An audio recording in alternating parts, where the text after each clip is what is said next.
महाभारत युद्ध की 9वें दिन की रात्रि में किस प्रकार की युद्ध रणनीतियां बनी थी, पिछले भाग का लिंक आपको डिस्क्रिप्शन बॉक्स और चैनल पर भीष्म पर्व की प्लेलिस्ट में मिल जाएगा। यह एक पॉडकास्ट है, इसे आप ध्यानपूर्वक आराम से बैठकर सुनिए और अपनी कल्पना में महाभारत को साकार होते देखिए। भीष्म पर्व अध्याय 107। संजय बोले, हे राजन, कौरवों और पांडवों के युद्ध करते समय ही सूर्योदय अस्तांचल को चले गए और भयंकर संध्या काल आ गया। फिर हम लोगों ने युद्ध नहीं देखा। भरत नंदन, तत्पश्चात राजा युधिष्ठिर ने देखा कि संध्या हो गई है। भीष्म के द्वारा गहरी चोट खाकर मेरी सेना ने भय से व्याकुल हो अस्त्र डाल दिए हैं। किसी में लड़ने का उत्साह नहीं रह गया है। सारी सेना बाणों से शत विक्षत हो अत्यंत पीड़ित हो गई है। कितने ही सैनिक युद्ध से विमुख हो भागने लग गए हैं।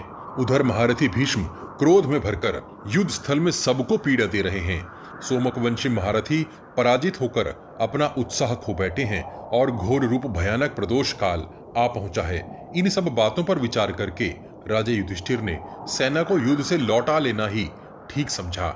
महान बल और पराक्रम से संपन्न भीष्म को हम किस प्रकार जीत सकेंगे, यही सोचते हुए राजा युधिष्ठिर ने अपने शिविर में जाने का विचार किया।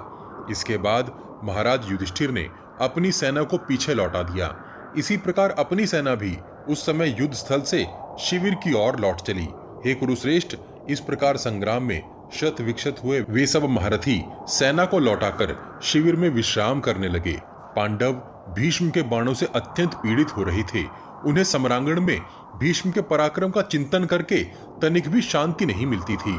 हे भारत, भीष्म भी समर भूमि में संजयों तथा पांडवों को जीतकर आपके पुत्रों द्वारा प्रशंसित और अभिवंदित हो अत्यंत हर्ष में हुए कौरवों के साथ शिविर में गए। तत्पश्चात संपूर्ण भूतों को मोहमयी निद्रा में डालने वाली रात्रि आ गई। उस भयंकर रात्रि के आरंभ काल में वृष्णि वंशियों सहित दुर्धर्ष संजय और पांडव गुप्त मंत्रणा के लिए एक साथ बैठे। उस समय वे समस्त महाबली वीर समयानुसार अपनी भलाई के प्रश्न पर स्वस्थ चित्त से विचार करने लगे। वे सभी लोग मंत्रणा करके किसी निश्चय पर पहुंच जाने में कुशल थे। उनमें यह विचार होने लगा कि हम भीष्म को कैसे मार सकेंगे और किस प्रकार इस पृथ्वी पर विजय प्राप्त करेंगे। हे नरेश्वर, उस समय राजा युधिष्ठिर ने दीर्घ काल तक गुप्त मंत्रणा करने के पश्चात वासुदेव नंदन भगवान श्री कृष्ण की ओर देखकर यह बात कही। युधिष्ठिर ने कहा, श्री कृष्ण, देखिए, भयंकर पराक्रमी महात्मा भीष्म हमारी सेना का उसी प्रकार विनाश कर रहे हैं जैसे हाथी सरकंडों के जलों को रौंद डालते हैं।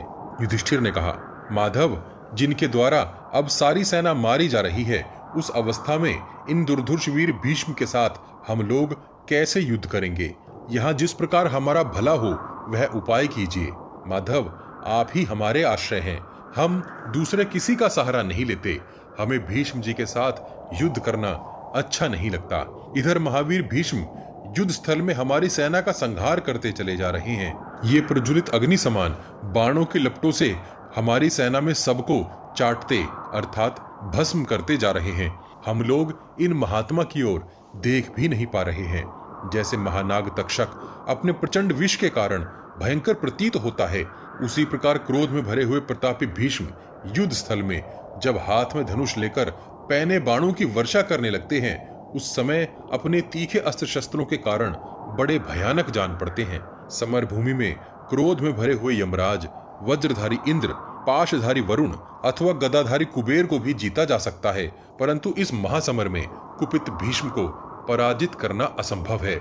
श्री कृष्ण, ऐसी स्थिति में मैं अपनी बुद्धि की दुर्बलता के कारण युद्ध स्थल में भीष्म को सामने देखकर शोक के समुद्र में डूबा जा रहा हूँ। दुर्धर्ष वीर श्री कृष्ण, अब मैं वन को चला जाऊंगा। मेरे लिए वन में जाना ही कल्याणकारी होगा।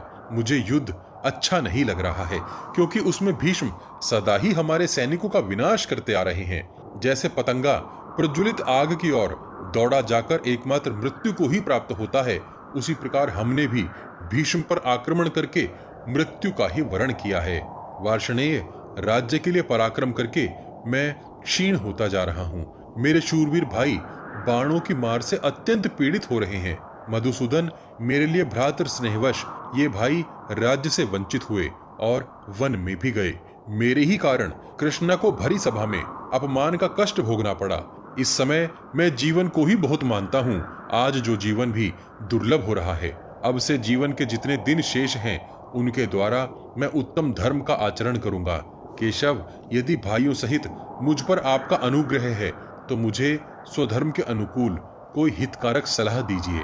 करुणा से प्रेरित होकर कहे हुए युधिष्ठिर के ये विस्तृत वचन सुनकर श्री कृष्ण ने युधिष्ठिर को सांत्वना देते हुए कहा। श्री कृष्ण ने कहा, धर्मपुत्र सत्य प्रतिज्ञ कुंती कुमार, विषाद न कीजिए।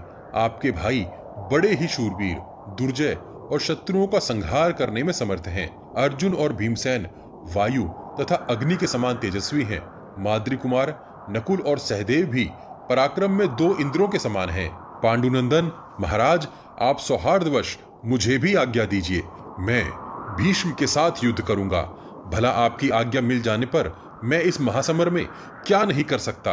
यदि अर्जुन भीष्म को मारना नहीं चाहते तो मैं युद्ध में पुरुष प्रवर भीष्म को ललकार कर धृतराष्ट्र पुत्रों के देखते देखते मार डालूंगा। पांडुनंदन, यदि भीष्म के मारे जाने पर ही आपको अपनी विजय दिखाई दे रही है तो मैं एकमात्र रथ की सहायता से आज कुरुकुल वृद्ध पिता में भीष्म को मार डालूंगा। हे राजन, कल युद्ध में इंद्र के समान मेरा पराक्रम देखिएगा। मैं बड़े बड़े अस्त्रों का संहार करने वाले भीष्म को रथ से मार गिराऊंगा। जो पांडवों का शत्रु है वह मेरा भी शत्रु है, इसमें संदेह नहीं है। जो आपके सुहृदय हैं वे मेरे हैं और जो मेरे सुहृदय हैं वे आपके ही हैं। राजन, आपके भाई अर्जुन मेरे सखा, संबंधी और शिष्य हैं। मैं अर्जुन के लिए अपना मांस भी काट कर दे दूंगा। ये पुरुष सिंह अर्जुन भी मेरे लिए अपने प्राणों तक का परित्याग कर सकते हैं। तात, हम लोगों में यह प्रतिज्ञा हो चुकी है कि हम एक दूसरे को संकट से उबारेंगे। राजेंद्र, आप मुझे युद्ध के कर्म में नियुक्त कीजिए। मैं आपका योद्धा बनूंगा।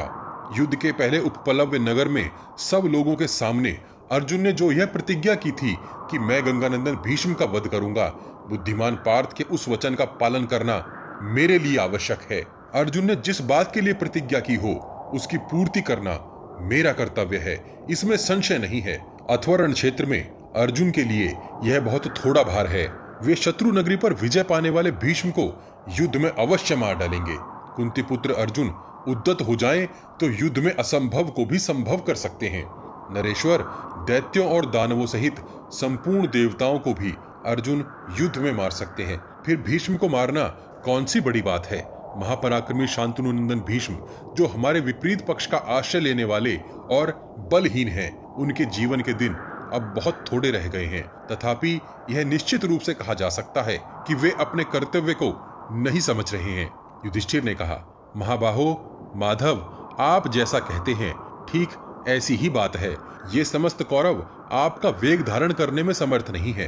पुरुष सिंह, जिसके पक्ष में आप खड़े हैं वह मैं यह सब अभिष्ट मनोरथ अवश्य पूर्ण कर लूंगा। विजय वीरों में श्रेष्ठ गोविंद, आपको अपना रक्षक पाकर मैं युद्ध में इंद्र सहित संपूर्ण देवताओं को भी जीत सकता हूँ। फिर महारथी भीष्म पर विजय पाना कौन सी बड़ी बात है।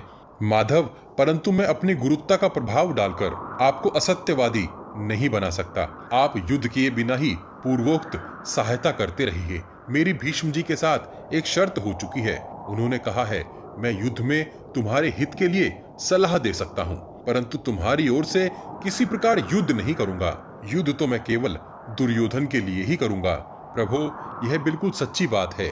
अतः माधव, भीष्म जी मुझे राज्य और मंत्र अर्थात हितकर सलाह दोनों देंगे। इसलिए मधुसूदन, हम सब लोग पुनः आपके साथ देवव्रत भीष्म के पास उन्हीं से उनके वध का उपाय पूछने चलें।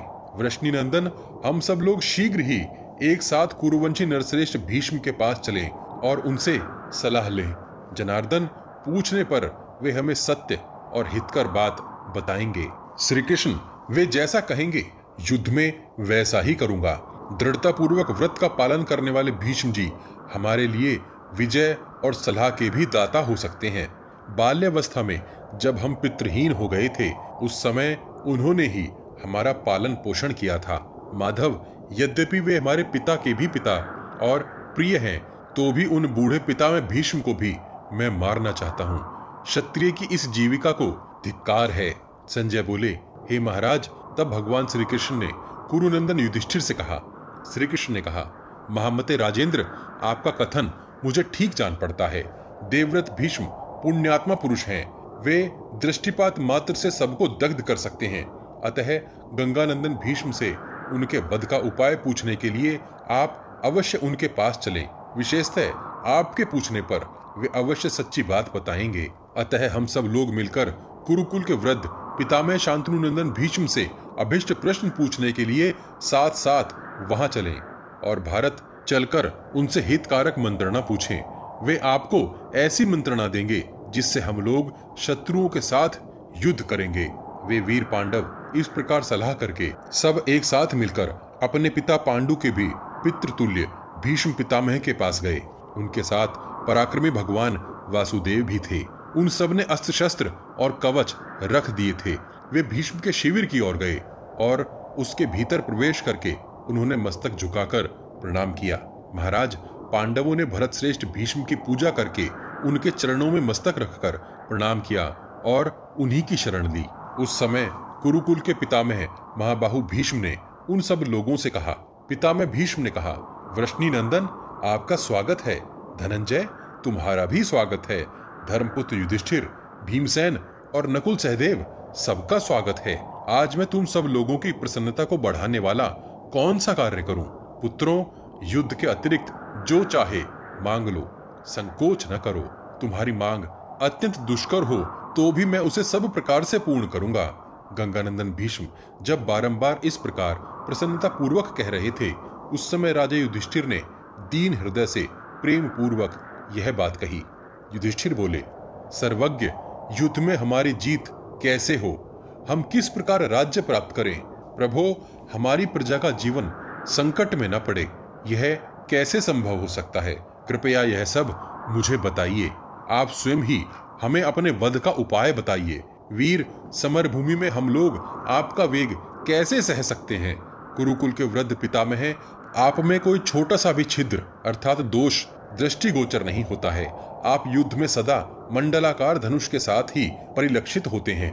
महाबाहो, आप रथ पर दूसरे सूर्य के समान विराजमान होकर कब बाण हाथ में लेते हैं, कब धनुष पर रखते हैं और कब उसकी डोरी को खींचते हैं, यह सब हम लोग नहीं देख पाते हैं। शत्रुवीरों का नाश करने वाले भरत श्रेष्ठ, आप रथ, अश्व, पैदल मनुष्य और हाथियों का भी संहार करने वाले हैं। कौन पुरुष आपको जीतने का साहस कर सकता है? आपने युद्ध स्थल में बाणों की वर्षा करके भारी संहार मचा रखा है। रण क्षेत्र में मेरी विशाल सेना आपके द्वारा नष्ट हो चुकी है। पितामह, हम लोग युद्ध में जिस प्रकार आपको जीत सकें, जिस प्रकार हमें विपुल राज्य की प्राप्ति हो सके और जिस प्रकार मेरी सेना भी सकुशल रह सके, वह उपाय मुझे बताइए। तब पांडु के पितृतुल्य शांतनु कुमार भीष्म ने पांडवों से इस प्रकार कहा, कुंती कुमार, मेरे जीते जी युद्ध में किसी प्रकार तुम्हारी विजय नहीं हो सकती। सर्वज्ञ, मैं तुम्हें यह सच्ची बात कहता हूँ। पांडवों, यदि युद्ध के द्वारा मैं किसी प्रकार जीत लिया जाऊं, तभी तुम लोग रण क्षेत्र में विजयी हो सकोगे। यदि युद्ध में विजय चाहते हो तो मुझ पर शीघ्र ही घातक प्रहार करो। कुंती कुमारों, मैं तुम्हें आज्ञा देता हूँ, तुम सुखपूर्वक मेरे ऊपर प्रहार करो। मैं तुम्हारे लिए यह पुण्य की बात मानता हूँ कि तुम्हें मेरे इस प्रभाव का ज्ञान हो गया कि मेरे मारे जाने पर सारी कौरव सेना मरी हुई ही हो जाएगी। अतः ऐसा ही करो, अर्थात मुझे मार डालो। युधिष्ठिर ने कहा, पितामह, हम लोग युद्ध में दंडधारी यमराज की भांति क्रोध में भरे हुए आपको जिस प्रकार जीत सकें, वैसा उपाय हमें आप ही बताइए। वज्रधारी इंद्र, वरुण और यम, इन सबको जीता जा सकता है, परंतु आपको तो समर भूमि में इंद्र आदि देवता और असुर भी नहीं जीत सकते। भीष्म ने कहा, महाबाहो, पांडुनंदन, तुम जैसा कहते हो यह सत्य है। जब तक मेरे हाथ में अस्त्र होगा तब तक मैं श्रेष्ठ धनुष लेकर युद्ध के लिए सावधान एवं प्रयत्नशील रहूंगा। तब तक इंद्र सहित संपूर्ण देवता और असुर भी रण क्षेत्र में मुझे जीत नहीं सकते। जब मैं अस्त्र शस्त्र डाल दूं, उस अवस्था में ये महारथी मुझे मार सकते हैं जिसने शस्त्र नीचे डाल दिया हो, जो गिर पड़ा हो, जो कवच और ध्वज से शून्य हो गया हो, जो भयभीत होकर भागता हो, अथवा मैं तुम्हारा हूं ऐसा कह रहा हो, जो स्त्री हो, स्त्रियों जैसा नाम रखता हो, विकल हो, जो अपने पिता का इकलौता पुत्र हो अथवा जो नीच जाति का हो, ऐसे मनुष्य के साथ युद्ध करना मुझे अच्छा नहीं लगता।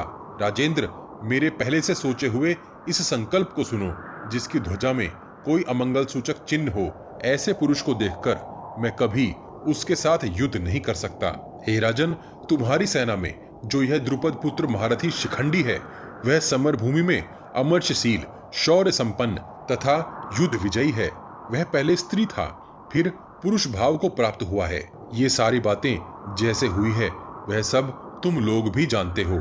शूरवीर अर्जुन सम्रांगण में कवच धारण करके शिखंडी को आगे रखकर मुझ पर तीखे बाणों द्वारा आक्रमण करे। शिखंडी की ध्वजा अमांगलिक चिन्हों से युक्त है तथा विशेषतः वह पहले स्त्री रहा है, इसलिए मैं हाथ में बाण लिए रहने पर भी किसी प्रकार उसके ऊपर प्रहार नहीं करना चाहता। भरत श्रेष्ठ, इसी अवसर का लाभ लेकर पांडुपुत्र अर्जुन मुझे चारों ओर से शीघ्रतापूर्वक बाणों द्वारा मार डालने का प्रयत्न करे। मैं महाभाग भगवान श्री कृष्ण अथवा पांडुपुत्र धनंजय के सिवा दूसरे किसी को जगत में ऐसा नहीं देखता जो युद्ध के लिए उद्यत होने पर मुझे मार सके। इसलिए यह अर्जुन श्रेष्ठ धनुष तथा दूसरे अस्त्र शस्त्र लेकर युद्ध में सावधानी के साथ प्रयत्नशील हो और उपयुक्त लक्षणों से युक्त किसी पुरुष को अथवा शिखंडी को मेरे सामने खड़ा करके स्वयं बाणों द्वारा मुझे मार गिराए। इसी प्रकार तुम्हारी निश्चय रूप से विजय हो सकती है। उत्तम व्रत का पालन करने वाले कुंती पुत्र युधिष्ठिर, तुम मेरे ऊपर जैसे मैंने बताई है वैसी ही नीति का प्रयोग करो। ऐसा करके तुम रण क्षेत्र में आए हुए संपूर्ण धृतराष्ट्र पुत्रों एवं उनके सैनिकों को मार सकते हो। संजय बोले, हे राजन, यह सब जानकर कुंती के सभी पुत्र कुरुकुल के वृद्ध पिता में महात्मा भीष्म को प्रणाम करके अपने शिविर की ओर चले गए। गंगानंदन भीष्म परलोक की दीक्षा ले चुके थे। उन्होंने जब पूर्वोक्त बात बताई तब अर्जुन दुख से संतप्त एवं लज्जित होकर श्री कृष्ण से इस प्रकार बोला। अर्जुन ने कहा, माधव, कुरुकुल के वृद्ध गुरुजन विशुद्ध बुद्धि मतिमान पिता में भीष्म से मैं रण क्षेत्र में कैसे युद्ध करूंगा। वासुदेव, बचपन में खेलते समय मैंने अपने धूली धूसर शरीर से उन महामनस्वी महात्मा को सदा दूषित किया है। गदाग्रज कहते हैं, मैं बचपन में अपने पिता महात्मा पांडु के भी पितृतुल्य भीष्म जी की गोद में चढ़कर जब उन्हें तात कहकर पुकारता था, उस समय उस बाल्यावस्था में ही वे मुझे इस प्रकार कहते थे, भरत नंदन, मैं तुम्हारा तात नहीं, तुम्हारे पिता का पिता हूँ। वे ही वृद्ध पिता में मेरे द्वारा मरने योग्य कैसे हो सकते हैं। भले ही वे मेरी सेना का नाश कर डालें, मेरी विजय हो या मृत्यु, परंतु मैं उन महात्मा भीष्म के साथ युद्ध नहीं करूंगा। अथवा श्री कृष्ण, आप कैसा ठीक समझते हैं?